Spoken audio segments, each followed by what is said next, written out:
Courtside KC is sponsored by Roo News, UMKC's student-led newspaper. To read all the top stories on UMKC in Kansas City, go to kcroonews.com. Thank you for joining us on Courtside KC, your podcast for all Kansas City Roo news. I'm Cristian Martinez, and with me, the second episode didn't go up, so we're going to call it the second time. Yeah, as always. Z Barnes, how you doing? I'm good. How are you doing, Christian? Doing great. We watched an incredible game. It was a really good game. Yeah, a couple nights ago, and now we're in the semifinals, so it's not what we expected, but it's a welcome. I definitely didn't expect it based No. off my last predictions. Yeah, so just to catch all up, so Z did have the Roos losing in the quarterfinals, and the Roos moved on. So let's see what he has to say now. We're gonna not talk about men's basketball, obviously, and we're gonna first introduce my analysts here today. We got Lane Mayo. Hello. Voice and all, I have none. Yeah, these games have been ridiculous to say the least, and Lane has been there to watch that. And we also have Zach. He covers men's basketball usually, but he's going to be here as an extra kind of stats guy for us. Zach, how you doing? Doing good. How's it going? Doing well. I'm excited. I haven't been this excited about Roos sports in general in my 3 years here in Kansas City. I haven't been excited about him ever because I just got here. Yeah. So yeah, I mean we've all been in a spot where we just really haven't thought about the Roos in our last years here in Kansas City. So it's welcome. And the seasons didn't go as planned. So Yep. I mean we weren't very immersed or engaged. Which is crazy in itself because now the Roos are a top 4 team in the Summit League now, technically in the tournament. So I have a pretty good chance at getting to that. Yeah. We'll see. We'll do predictions later. We'll talk about it. We'll talk about it later. So let's talk a little bit about what's happened these past couple days. So number one, the Roos did win against the North Dakota State Bison. They won in dramatic fashion yet again. I think we won 71-64. 71-64. It was a great game to watch. It was a really fun game to watch. Z, tell me a little bit about what you saw that worked for the Roos in the fourth quarter. I mean, in the fourth quarter, I really think that their zone break was working. I think they started to execute, hit the shots. Like I asked, like Coach Jackson Durrett had talked about. It wasn't working in that third quarter, and they just kept trying at it, kept pushing for it, and it prevailed because they were able to convert on their shots. I think one thing I did notice, I think in the fourth quarter, Mana Mensah did play a little more unselfishly. I think in that third quarter she was, trying to take her heat checks. She got tired, and you could tell because she was just throwing up shots. When you throw up shots like that, you're tired. You don't know what else to do. She had 24 field goal attempts. Yeah, and 10 for 24, I think. So I mean, it's not too efficient, but it's also not something you're upset about. But yeah, that fourth quarter, I really think one thing that North Dakota or the Bison, I think I noticed it was. They were so stagnant. Like, they were so hung up on that 3-2 zone. I think it worked in the third quarter, so you're going to want to start that in the fourth quarter. I just think they got too hung up on it, though, because it was visibly not working. The Roos played great. Elise, she hit a couple clutch three-pointers. And then, Mana, she started to go off. Then you had Zaire. I think it was Zaire hit that clutch shot. She hit a nice jumper that mid-range. Yeah, it looked like for a second it was a three-pointer, but they ruled it. They ruled it as she stepped on the line. But either way, she had gotten that pass on the outside. The seconds are kind of rolling down, and then on the last second, Zaire Harrell, she hit that shot, and it helped the Roos kind of keep this momentum going. Yeah, I think the Roos played great. I think they played their heart out with that Mighty 7 team. I think they're really doing some great things. I think that that Bison defense was solid. It was great in that fourth quarter. The Roos shots were just hitting, and like the Bison couldn't have done anything else better. Like that shot, we were right there behind Elise when she hit that three-pointer. Yep. Like that hand was in her face. That contest was beautiful. Yeah. But it was a great shot. Elise, she's a great shooter. She can knock those down. So, yeah, I think it was just perseverance. I think it was just grit. And that's what this Roos team is about. That's what this Mighty 7 has shown us is it's not the size of the dog in the fight, the size of the fight in the dog. Yes, sir. And let's go to Zach and Lane. You guys are also there to watch the game. Tell me a little bit more statistically what the Roos did well. I will start with you, Lane, and then we'll Zach, you can talk a little bit more about what they did well defensively in terms of steals and rebounds. Lane, how about some points? I mean, statistically, they just shot at a high percentage. In the third quarter, they shot 7 of 13, even though they were down. They were getting abused at the three-point line. In the first half, they were North Dakota was 0 for 7 from the three-point line before they hit 4 of the next 5 shots. So in that second half, they just decimated us. They went on like a 15 into, I don't even know, run. Heaven and hell. Heaven and hell were, Yeah. Yeah, Ellie actually. Ellie, sorry, I apologize. Yeah, so Heaven Hamling and Ellie Evans, they were both lighting us up really well from the three-point line. I think that and scored. Council, Emily Council. Funny enough, no wait, Council plays for Denver. Did I really just? Yeah, Council plays for Denver. There was a third one though. Who was the third one? We'll check on that. I'm getting my teams mixed up because they play so like back to back. Yeah, and that's something that I wanted to mention. North Dakota State entering the game, they had some rest, and the Roos are still able to get that momentum. And something we want to mention, first of all, is that Mana Mensah provided a new nickname for the Roos, the Mighty Seven, which is a tough name, especially, knowing that the Roos are just facing so much adversity, especially with, not having a limited amount of players. We'll talk more about that later for this upcoming match. But the Mighty Seven, 3 of their players played 40 minutes. The others played almost over 35. I mean, you only had 2 bench players. Back to back, too. Back to back. And, Zaire Harrell, she was coming off the bench, so was Trinity. But it's going to be interesting to see what the plan is now, because if you get some players back, it's going to be huge. But we'll talk more about that later. Now, let's get over. So we won. We beat the Bison. And now we know who our opponent is officially as of about 5 o'clock p.m. We watched both the North Dakota Fighting Hawks face off against the Omaha Mavericks. Yes. The Mavericks won 84-81, even though the Fighting Hawks are trying to climb back. Yeah, that was a close one, Christian. That really was. These games in the Summit League have come really close. I mean, we just watched South Dakota and I believe North Dakota State Bison's men's team go down straight to the wire. But it's been a lot of comebacks, too. A lot of comebacks.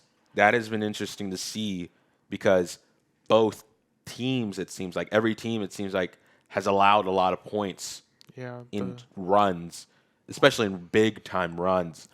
I believe the Fighting Hawks were kind of down, and they had a run. It was like 10 in a quarter, in a minute, I think, or something like that. Yes. So we are going to face the Omaha Mavericks officially in the semifinals. They're the 6th seed. We are the 10th seed.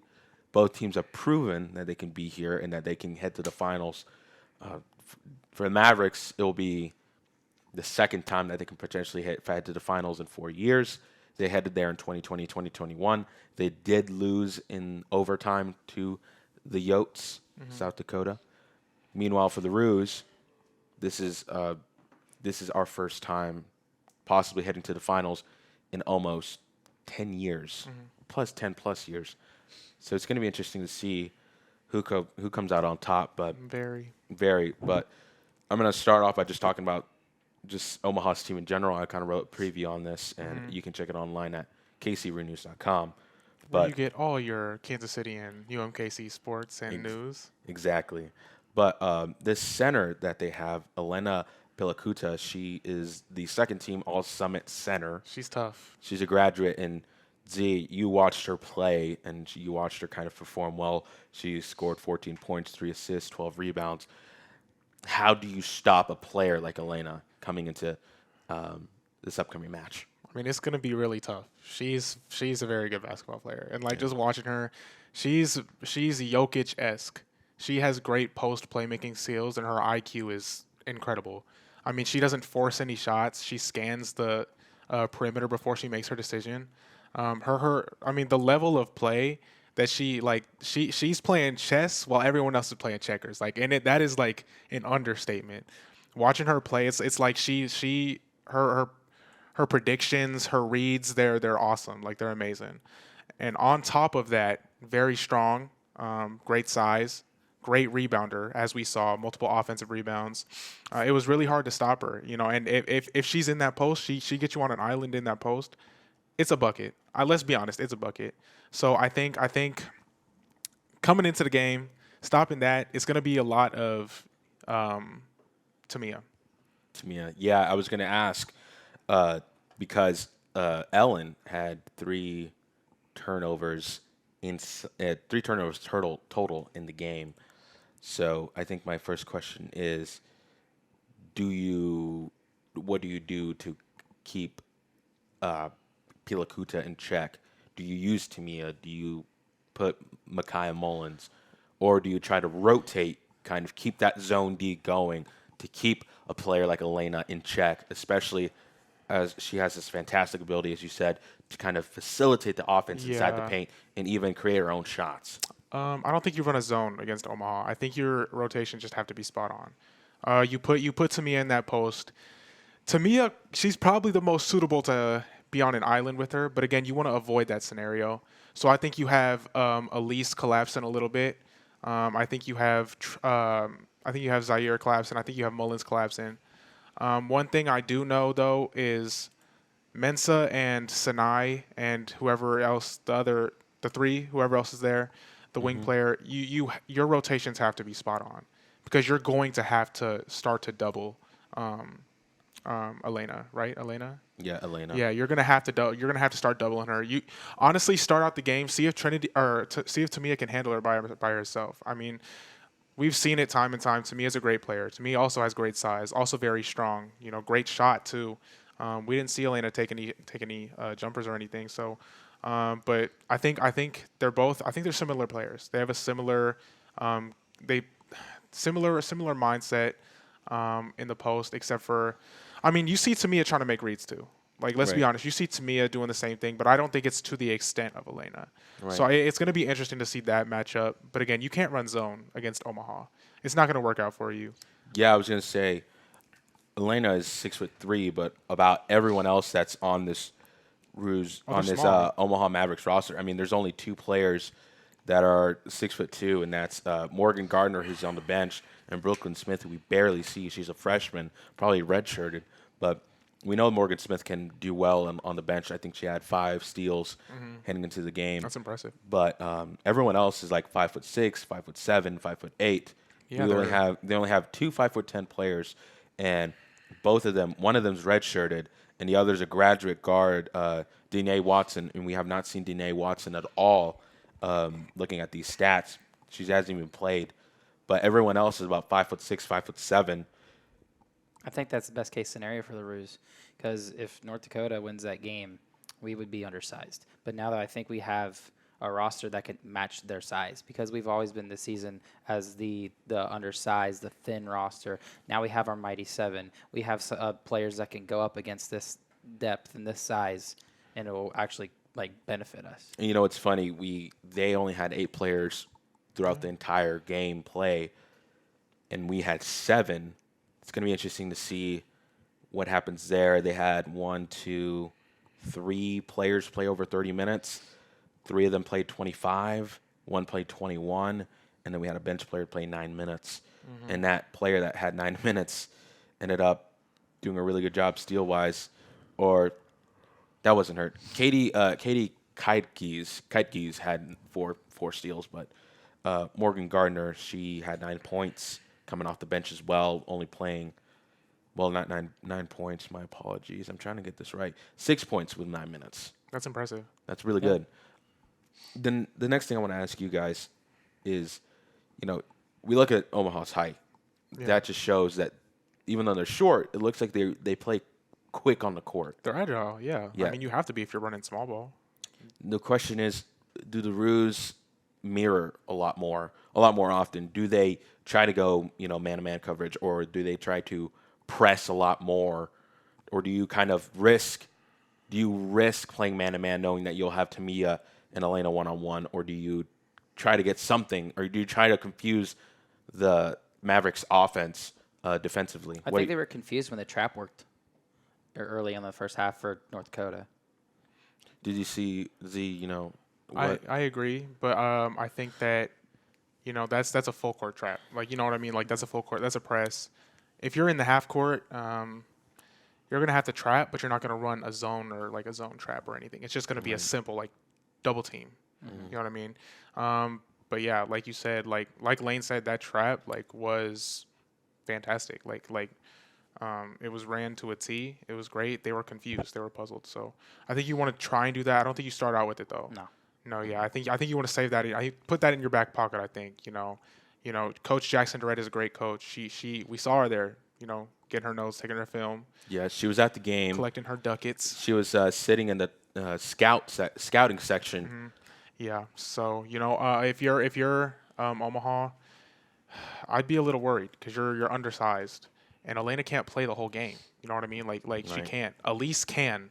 Elise is a great post player. Right. Elise can get you like posted up. Mullins is a great post player. I think that's what you're looking at if you're Coach Jackson Durrett. You're looking at their lack of size when Elena is out. I think every time Elena steps on the floor, to me, is right there with her. Elena goes to check in, boom, T, go get her. You know what I mean? I expect Tamia to see the exact same minutes on the stat sheet as Elena. Right. I do want to add this, though. We talk about the Mavericks being undersized, but they had 5 players put up over 10 points, which is huge. And Kennedy Grant, that's someone I want to kind of focus on because she's a bucket. She had 18 points, 6 of 19, 0 of 3 from the three-point line, 6 of 9 from the free throw line. Charity stripe. Had, I believe, 4 rebounds. Also had 4 personal fouls heading into the game, but also had 1 assist, had 4 turnovers, no blocks, had a steal, played 32 minutes, plus or minus of 1. There was a point during the game where it looked like she landed a little awkwardly on her knee. Like a hyperextension or something. A possible hyperextension. She came back in the game and played 30-plus minutes, which is already fascinating. But are you worried about that injury if you're Omaha? If you're the Roos, do you take advantage of having a player like Kennedy Grant being possibly injured but might not even be showing it? Honestly, I think if you're Coach Jackson, I think you ignore that you saw it. I think you don't acknowledge that she got hurt because she came back. Yeah. And she played. She looked great in my opinion. She looked fantastic. Could have been adrenaline. They could have gave her that little Pat boost. Mahomes treatment. Yeah, a little boost of something. They didn't. That's all jokes. But I think I think Coach Jackson Durrett ignores it because with a player like Kennedy, you're going to game plan around that regardless of if she's playing or not because you need. It's better safe than sorry, I guess would be a great way to put it. Exactly. Zach and Lane, you guys have been going back and forth about this game overall. What is the one thing that each one of you are looking at that will be the determining factor for a Roos win or a Roos loss? Because I remember y'all were talking about the percentage of the Roos winning, and it seemed like there were some interesting numbers. Well, to begin, I'd like to look at the history with these two teams. Through the 15 games they've played, the Roos averaged 61 points per game, but on the season they averaged 64.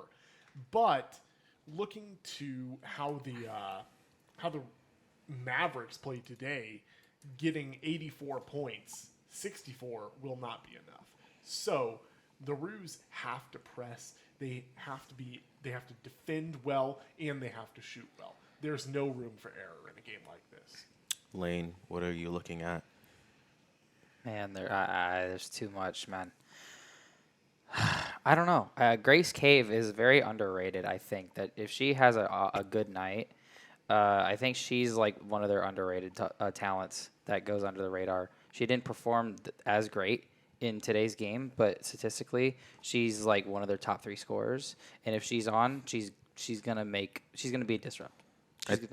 Yeah, I think another player that we're kind of keeping under the radar is Elias Stanley. She very efficient shooting, 5 of 8, 1 of 3 at the 3-point line, 3 of 4 at the free throw line. She had 14 points, also 4 rebounds, an assist and a steal. Played 30 minutes as well at a plus or minus of 13. She's the kind of player that I'm also looking at and saying you don't want to let her find those good shots. 14 points, while a good number, especially in this game, doesn't tell the entire story of Elias Stanley. She, as a presence on the court, made a huge difference in the game. Right. And something I want to look at the Roos now because we talked a little bit about how to stop the Mavericks. But now let's talk about Kansas City's offense, because it looks like we're going to see possibly another big-time performance from our big three guards in Elise Stafford, Mana Mensah, and Sinai St. Andre. But something that we saw a couple nights ago was that Sinai did not play that many minutes. 11. Yep, she played 11 minutes. Do you think that Coach Jackson Durrett was gambling on keeping Sinai healthy or kind of just energized throughout the end of the game? Are you doing that again if you're the coach, or are you letting Sinai play every minute, play as many minutes as you can? I'm not going to put her on the bench again. Honestly, I don't. I'm not sure why Coach Jackson Durrett did Early that. foul trouble. She got into like 2 fouls with like 3 minutes. Then they just sat her down, so she wasn't going to be like taken out of the game. Well, that's what you think, but then she didn't see action until fourth quarter again. Her first foul was on the first possession of the game, and then she picked I remember up that one. Yeah, so very quickly, so they had to sit her for. I think that if it was foul trouble, she would have started that second half again.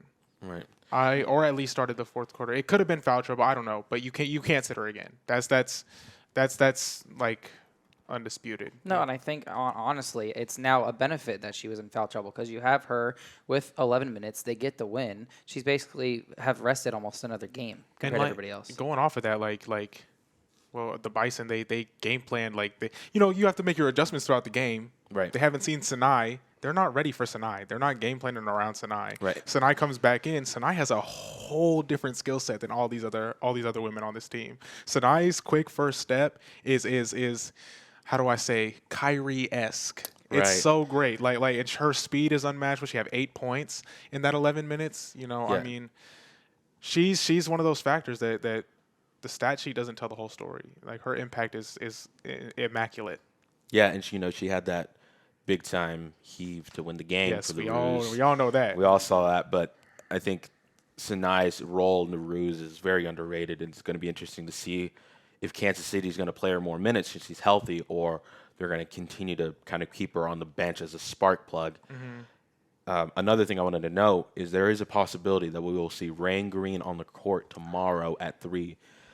Rain was a starter for the Kansas City Roos. She took over Sinai's role after a while, and she's possibly coming back. Mm-hmm. That's being a big benefit. Yeah, absolutely. First, I want Zach and Lane, tell me a little bit more statistically about what we'd be getting in Rain Green and what you could expect from her in terms of the stat sheet and in terms of the Roos' kind of opportunity to win this game. Yeah, I think Rain Green would be an anchor for this team. It would limit the amount of minutes played by our big three. And the last time that she was on the court against Omaha, the final win in the regular season for the Roos, before we went on that 6 or 7 game losing streak to end the season. Yep. Maybe 8. Doesn't matter now. We're winning now. But in our last win, she played all 40 minutes against Omaha, and she shot 12 points on 6 for 9 shooting. I mean, that's so beneficial in terms of game planning against Omaha if she's available. Zach. To that point, there was a player who was not on the court the last time the Roos played Omaha, Sinai St. Andre. So you have Elise Stafford, Mana Mensah, Rain Green, Sinai St. Andre, Micaiah Mullins. You get Rain Green back. It's not just 7 anymore. It's now 8, and it's just that much better. Yeah, and during the post-game conference, my apologies, Coach Jackson said that this team is different now from the regular season because of the trust they have within each other. When we watched these Roos win against Omaha, we did not see the surge of Mana Mensah. We did not see the surge of the leadership in Elise Stafford or that fiery attitude. We did not see Sinai play at all. And Sinai is a different breed when it comes on the court, as Z was saying. We didn't see Tamia Ugas and Micaiah Mullins kind of master inside the paint, be these glass cleaners, these defensive rebounders, and the ability to play great defense. And also, I think something that is overlooked as well is we're overlooking the role of Zaire Harrell. Coach Jackson Durrett is putting the trust defensively and even offensively in a young freshman who has never been to the playoffs in terms of the NCAA. This is her first year coming in. She's a kid from St. Louis, local, and she's being asked to play one of the biggest positions. I mean, I believe she was asked to play power forward at some points during the game against the Bison. I want to throw this to you, Z. What kind of role do you expect Harold to kind of fill in throughout in this next game? Because, again, she might be expected to play more minutes, and she might be expected to play this bigger role. How do you kind of see Harold fit in this Roos kind of roster? This Mighty Seven, I should say. The Mighty Seven, yeah. I don't know. I think Zaire is a great player. Like Mana said, or maybe it was Elise in that conference. They gave her the ball, trusted her to hit the shot. She hit it. Like you said, this team is all about trust. They like, it's a family. I mean, I think Zaire is going to be exactly what she has been. She's very versatile. She's willing to do what she needs to do. She wants to win. She gets the job done. And she's going to exceed or excel at whatever you have her do. I think she's going to be a big factor in stopping Elena. I think she's going to be a big help. She's very, very agile and shifty. She has sneaky athleticism. So I think she's going to be a big part of those rotations defensively. Offensively, I think she's going to be another weapon. She's going to be, kind of a two-way player, I'll say. But I just it's going to be hard to see because also if you think about Rain Green coming back, you also have to think about Will Zaire's minutes decrease. Yeah. Well, they have to at that point. Yeah, because you have to get in. But also they don't have to because you can decrease the minutes of. I think you can decrease the minutes, but the productivity can get increased. Exactly. Yeah. I mean, Rain is the Scottie Pippen of the team, the Alan Mukeba, if I should say. She's gonna do it all. Right. And I think something that I want to kind of just now is like there is no guarantee that she'll be on the court. Exactly. There is a probability that she'll be back. I mean, the chances are higher than they were in these last two games. Exactly. We haven't gotten any word if Kansas City kind of drove because they weren't here. Mm-hmm. They're not here. Rain Green, Jocelyn Yule, Ava Murphy. They were not in South Dakota. They are not in Sioux Falls. They were not in Sioux Falls. They were in Kansas City. In quarantine. They practiced on Wednesday, but they didn't make the trip. Exactly. However, now that you see this position, there's a possibility that Kansas City sent Rain Green and even possibly Ava Murphy up north. And it's funny and it's weird that this illness that's hit the Roos has not affected them at all, but we're going to have to see how far this will go because the illness kind of worries me a little bit, especially when you're losing players left and right. Well, again, we don't know how many players will be on the court tomorrow. I mean, we can have as many as 10. We can have as less as 5, but we'll see. I think the last thing I want to talk about now, obviously we talked about players, we talked about scheming. I really want to talk about Coach Jackson Durrett because the work that she's done in the postseason has been impressive. She's fantastic.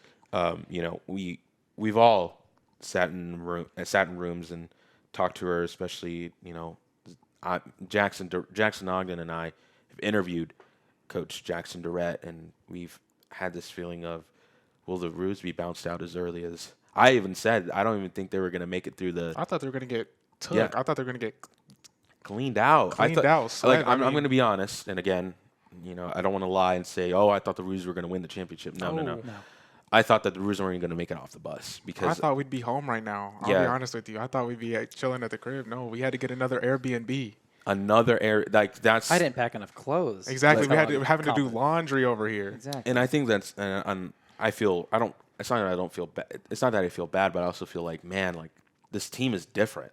Like they imagine if they played this way in the regular season. It's a different team. It is a different team. Them. Like when I watched these Roos play for almost 10 games. I saw this team in this kind of in dysfunction. It didn't look like everyone was on the same page. But I don't know what Coach Jackson Durrett did. I want to see Z if you can give me some thoughts. But I don't know what she did to keep that team in check, to keep that team afloat because she's stepping up. I mean, she has said that she's been in March Madness before with other teams, and when March gets here and it's a postseason, everybody's playing their best basketball. Another quote that we grabbed from. Well, I want to mention a couple other quotes from my story. She said about just the mentality to have in a postseason. What she told her players was, anything can happen and anybody can win. That was what the first practice was about, and that's how we continue to think. One last quote before Z, I get to you. and talk about this. We got who we got, and they're coming with everything they got. So she has confidence in her team, but as she should as a coach, right? But Z, tell me, what do you think has changed for Kansas City? Because we didn't see this in the regular season. We didn't see this throughout the beginning of the season as well. What has changed right for the Roos? Firstly, Coach Jackson Durrett is amazing. Like watching her coach like these last few games, her adjustments are spot on. Her game planning is fantastic. It's perfect. At times the execution isn't really there, but when she sees the execution isn't there, she immediately adjusts. She immediately gets to her players like, hey, like she was telling us, she was like, hey, calm down. Like, we got this. You know what I mean? Like, this is our game. Right. She's also a great person, so I think that plays into it. I think the players are responding more right now. I think that obviously they faced a lot of adversity through the season, players stepping down and everything. I think that brought them closer. I think that helped them, if I'm going to be honest, because you go through something like difficult like that, you're going to want to pick each other up. I think a lot of people at the end of the season were like, okay, like, we're just going to give up. Like, Coach Jackson Durrett, she's just game planning for next season already. I think the Roos heard that. I think they're like, you know what, F that. We want to win. Who doesn't want to win? You're a competitor. You know what I mean? So I think Coach Jackson Durrett did a great job of rallying her team. And I think that first win was the confidence boost that they all needed. Like, they won that game. They're like, hold on. Like, we did that. Like, we just did that. You know what I mean? Right. And then going in, taking a 2 seed down as a 10 seed, you're like, hold up. Like this is our shit. You know what I mean? Like, this is our stuff. So I think that Coach Jackson Durrett is I think it really just goes, she's a great person. And I think throughout the season, her adjustments in game planning was a little iffy to me. I'm not the basketball coach. I'm just an observer. That's just how I saw it. It seems very different what she's doing now. Mm-hmm. I want to ask Zach and Lane this. The question I have for you guys is, if the Roos lose in the semifinals, are you disappointed in this season, or no? What is the feeling that what should the Roos feel, if they lose this round? Again, this is a game of we're either going to win or lose. Yeah. There's no in between. We can't tie. We can't magically just enter the finals without winning or losing. This game's going to end one way or the other. Tell me, what are you guys' first rapid thoughts if the Roos end up losing this game? Grateful. I think that they're grateful for the opportunity that they've got in front of them. But I think as a competitor, I think you're always going to be frustrated that you've lost. Even though you were doubted, you're a 10 seed, everybody's just overlooking you. But even if you go down and take this loss or even take the W, I just think that it's more or less just, I'm a competitor. I always want to win, Right. I think that they'll be grateful to have gotten this far. Like, they know what they did in the regular season. They heard all the noise. They heard that they were undersized.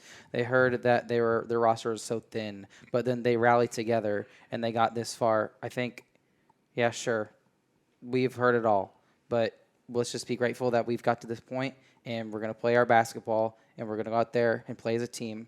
And regardless of the result, just be proud of this achievement.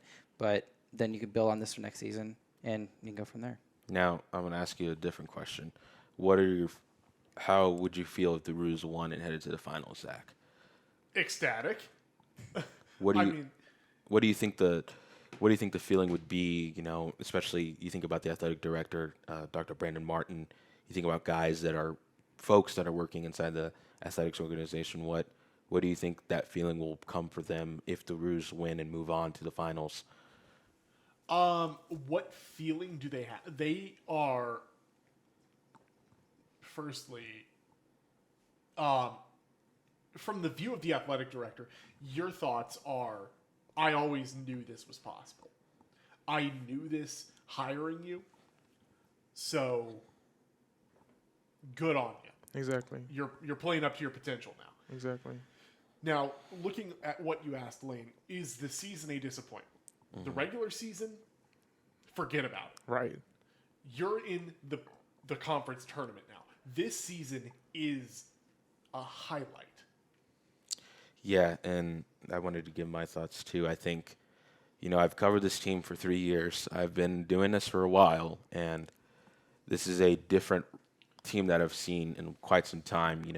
When J.C. Hoyt was here in the program, we didn't have this kind of expectation. We were highly seeded, but we'd get bounced out quickly. And the fact that the Roos have won back-to-back tournament games for the first time in a while, and by a while I mean almost 10 years, over a decade, it's something that is unprecedented. And now, we hit that game-winning shot, and everyone looks at us. Then we beat the 2 seed. More people start looking at us. People start cheering. I remember at one point, I pointed out to you that you got South Dakota State fans cheering for us because they didn't want to play the 2 seed. But now I think that I'm going to say this is a cocky way, but I think they should now be afraid of us. And now that their cheering is almost going to backfire. It's kind of a lose-lose. Like, I know. You're cheering for that. You're cheering. I don't want that 2 seed to win. But hold on, they just beat the 2 seed. So what does that mean? You know what I mean? Yeah, and I think that's the beautiful thing about March Madness, March basketball in general, is no one knows who's going to win and who's going to lose. Seeds being ranked or seeded doesn't really matter. What matters is how you perform and if you're able to execute, especially against a tougher roster. I want to wrap this up real quick. I want to talk predictions because this game is going to be a wild game. Do you guys want me to go first or do you guys want me to go last? Because I have a lot of thoughts about how this game's going to go. You can go last. Okay, Lane, I want your predictions. I'll just put it out there. I think we're going to win this game. Okay. I don't want to sound too cocky about it, but I think you got to have that confidence. And I think that we've had Elise Stafford step up last night. Mm-hmm. You have Manamensa step up in the third quarter the night before and in the second quarter last night. I think Sinai, coming off only 11 minutes, is going to go out there and play one of her best defensive performances of her career. And I think she'll pair up with a couple, probably 12 to 15, and that'll be just enough to get the Roos over the finish line with the similar performances of Elise and of Manamensa. And even if we don't get Rain Green back, I think that those big three are going to carry us overall to a defensive masterclass and a tough 67 to 59 victory over Omaha. Okay, interesting, Zach. Remember, be honest. Don't feel like you have to. Just be honest. I'm on the fence. Okay. I'm confident in the Roos' ability to win, but I'm not confident in their ability to keep up. Yeah. They have been on this streak, this 2-game winning streak, and they have been hype. But how much longer can it hold? For the sake of giving an answer, I'm going to pick the Roos. I will say it's going to be a very close bout. We're all going to lose a couple of years of our life watching this game, but the Roos will pull it out in a very close 68-65 win. Mr. Barnes, you know what to do. You know what you're going to say. No, remember, be honest. I will. Don't worry about that. I want you to look at this as you've watched basketball for a very long time. You've played. You know this game from the back of your hand more than we do. What are your predictions? I'm also very on the fence. I said we were going to lose the last 2 games. I said losses. I said blowout losses. I thought they were going to score 40 points last game. I didn't even think they were going to break 50. And I want to say that right now, but I saw Omaha play. I watched Omaha play, and I'm like, okay, but can this team really beat us though? With how we've been playing, right? So I think it's gonna. I don't know, man. I think it's gonna come down to if we can continue to play at such a high level. But again, they scored 80 points. Right. So, and again, we haven't. So yeah, you don't have to give a prediction if you don't want to, for the sake of jinx. But it's really up to you. Yeah. No, because here's the thing. I said we were gonna lose and then we won. So I don't wanna that commentator curse. But screw the commentator curse. I'm gonna have to say. Yeah, I know. I'm gonna have to say 73-68 Omaha. Okay. All right, I'm going to have a lot to say, so hang on. I love the Roos, though. Come on, I love the Roos. Yeah, no, we respect the Roos. I have a lot to say. It's a reverse jinx, guys. Don't worry. No. Let's not even mention it. But anywho, I think this game is going to be the most important game of Coach Jackson Durrett's career. You know, you have this spotlight shined upon you where teams are looking at you now. Especially as a young coach. Everyone's looking at you. You're a young coach. This is your first year coaching at a high level. This is your first time being in this position where you have a limited roster and you're going to face off against a team like Omaha, who are now, they're feeling it, right? You know, you beat a team like North Dakota, my apologies. You win against a team like that. And now you're entering this game with momentum. Both teams are entering this game with momentum. I think there's a lot of things in play, especially, you know, Omaha having so many guards playing. They're shorter, but they're athletic. They're jittery. Their ability to move around off ball, their ability to create these shots, their ability to find something out of nothing is impressive. So Omaha has that to their advantage, and also have Elena to their advantage. You know, I have not seen a big perform at that level before. You know, I was watching that Fighting Hawks game against the Mavericks, and I was just impressed that Elena was able to, you know, as you said, facilitate the offense at a deeper level. I mean, having that plus a guard, a point guard especially, kind of just pull the way here and create something out of nothing is impressive. Meanwhile, I look at the Roos and I look at a team that continues to be seen as the underdog. And that is a mentality that helps. I mean, you have seen NBA teams who are not supposed to win a final. They go on to win a final. For example, Dirk. No one expected Dirk to carry a team to the finals and win. Against LeBron. Like, that is the greatest player of all time. Yep. Something very unprecedented. You look at teams in the NFL. I mean, let's look at the Bengals.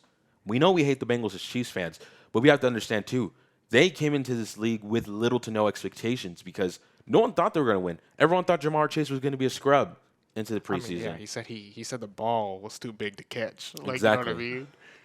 We look at I even look at teams in the NHL. I mean, I'm a big hockey fan. You look at the St. Louis Blues. No one expected the Blues to win in 2018. No one expected the Capitals to win in 2017.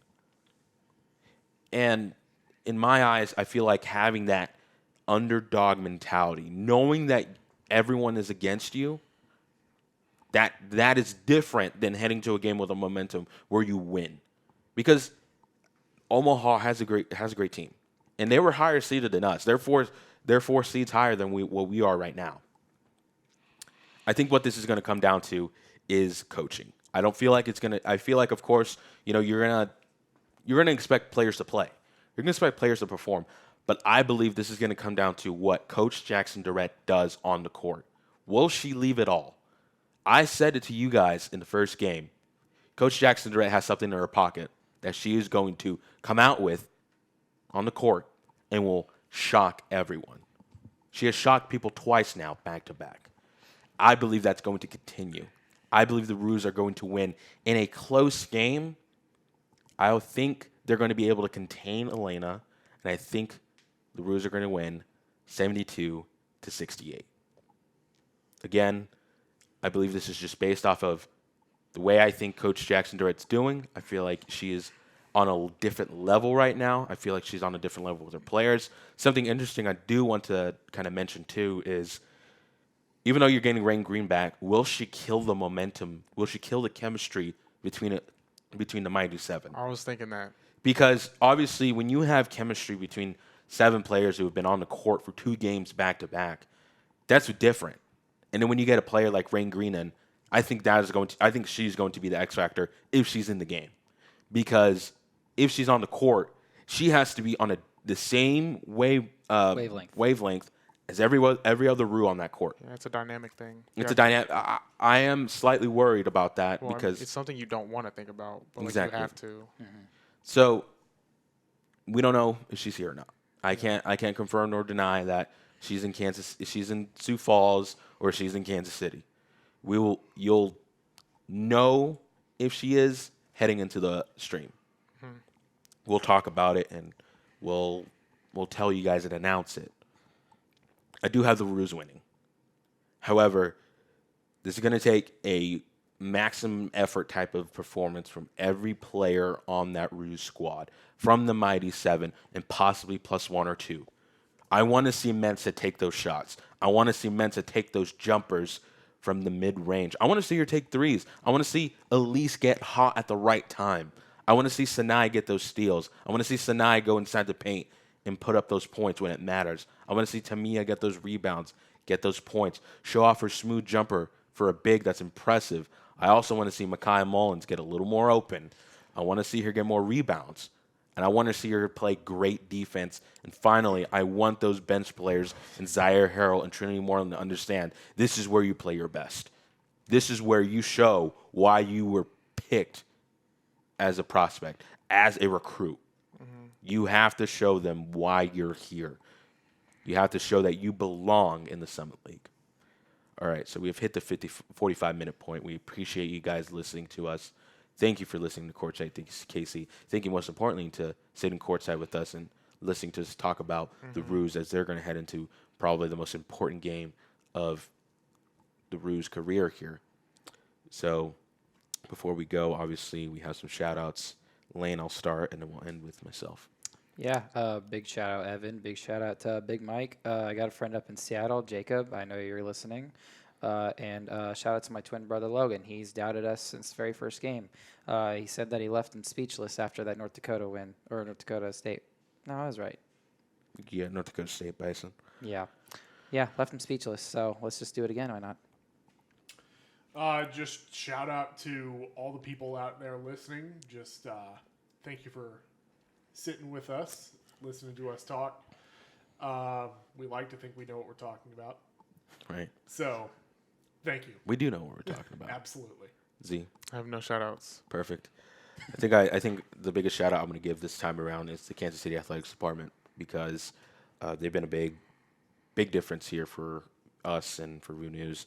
They've been providing us everything that we need, and they were the ones who allowed us to kind of call these games. And now that we've been doing it for a while, we're able to do this at a bigger platform, in a bigger place. I think it's really awesome. Shout out to Jared and obviously Lucas. Lucas got trampled in the clobbered in the men's game by Jeff Ngandu. That's a big body. Yeah, that is a big body. But those guys are the best. Everyone that works for the athletics department, they're phenomenal people, and they've really helped us out in terms of just navigating what's going on in a Roos locker room. I'm hoping that whatever happens, I really want to talk to Coach Jackson, kind of one-on-one, because there's a lot of things I want to tell her, especially, again, I've been in those post-game rooms many times after Sweeney losses, and they are not great. But now that I've seen, I've finally been going to winning ones, it's felt different. So, yeah, we appreciate you guys listening. Thank you guys for joining us on Courtside KC. We'll see you guys tomorrow as the Roos will face off against the Omaha Mavericks at 3 p.m. at Denny Sanford Premier Center. Catch us. We'll have the stream up hopefully tomorrow morning.